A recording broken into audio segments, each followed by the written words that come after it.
April 17th, missing a few hours for midnight. I'm a psychologist who has never been a fan of supernatural cases, and the story I'm going to tell is not written to take it lightly. The case that I will talk is about several of my clients that suffer a sudden death, the same day and at the same time, although in different years. I have 10 years in this job, and this day, April 17th, is when I get more patients in the year. The last one came exactly half an hour ago. It all started when a young man came to visit on April 17th from 10 years ago. I remember well his terrified look. When I offered him a seat, he told me that the night before he dreamed a monster. A strange monster who told him that the next night it would come for him. As he told me, in the dream, he was in the middle of the forest room, and he saw the silhouette of the monster, which was an ape humanoid being, with very long, slender limbs and pointed fingers. Hanging upside down, he could distinguish a pair of eyes fully open, totally white, without pupils. All its messy hair falling down. The monster, he told me, whispered in the dream exactly these phrases with a rough voice. Today your life will belong to me. You will be tormented during the time you have left. Today is my day of glory. And that dream ended with the words, Holi Shez, a word written in the tree of the left and the other on the right.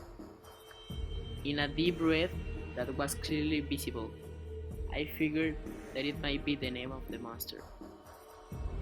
Later, the guy told me that his environment throughout the day has been very lonely, gloomy, as if at any time that demonized being would kill him. The guy was very afraid. I just told him that it had not been more than a dream, and I asked him if the previous night he saw a horror movie, and to my surprise, he told me that he had never seen or read anything about terror. He avoided scary things all possible. I tried to calm him down, tell him that he was safe. The guy was still afraid, but I think I left him a little calm. Then came a worried man, less terrified than the guy, who told me exactly the same thing. The same monster, the same sentence, the same name, the same day. And he wasn't the last. There were a total of 15 or 16 patients throughout the day who came to my office and all told me the same thing. I thought that obviously had to deal with a joke, a conspiracy against me, or something like that. That night, April 17th, 10 years ago, I went earlier from my job and arrived quickly to my home. The next morning, I woke up with a terrible notice. All the people who came to my office yesterday had died. I had recorded all my clients and I called to their homes one by one, and all those who claimed to dream that, without exceptions, were dead.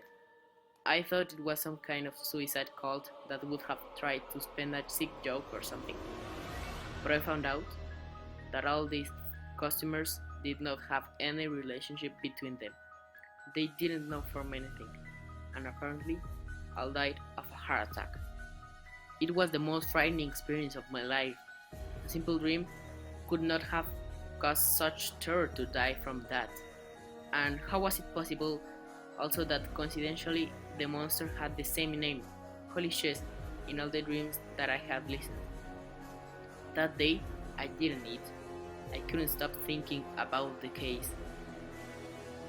I was an expert in my profession, that was to help people with psychological problems.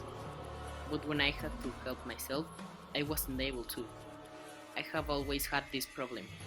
I just tried not to think about it. After a few days, weeks, months, everything had turned normally. Although it cost me a little, I was mentally recovering. But the following year, the same thing happened. On April 17th, from 9 years ago, a lot of people came to me telling that they had dreamed Holi Shez. During all these years, my life was involved with Holi Shez. All the April 17th, scared people came to me seeking my help. People who had dreamed the same monster on the same day. The monster said the same phrase and appeared the same name on the trees. And obviously my patients were not the only ones. There were many more deaths from heart attacks who also died the same day and at the same time.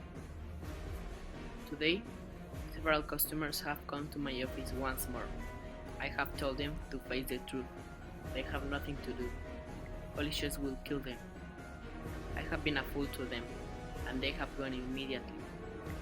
10 years I have been supporting the same torture every April 17th. You know what I mean. And there's the reason why I have been writing this. Today, I dream Holi Shez. I have not eaten or slept since then. My face is gaunt. I look in the mirror and I don't recognize me. All I see is him, telling me over and over again what he said in the dream. You're the only one who has known of my existence. Just as once a year, you warn my victims that they cannot escape me. I eat those unhappy and fearful souls. And to capture yours, psychologist, has been quite an achievement. It took me years, but I finally became your soul that was strong and calm, and apathetic and scared one. You are at my mercy. Today, more than ever, is my day of glory. Missing a few minutes for 11:45, this is the time in which all victims of Holi Shez died this day a year. So it must be me soon. And precisely now, I've got the explanation of the name of Holi Shez. All the victims had died at 23:45:74.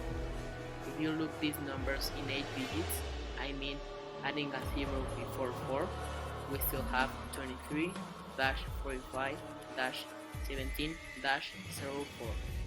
Look at these numbers in a digital format, and then put them upside down. Holi Shez. There is the explanation.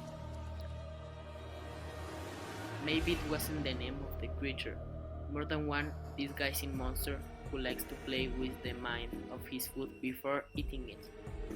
23:44. I hear someone crawling down the hall. He whispers something as if he was hungry. I have no more time. The only thing I have is to say goodbye.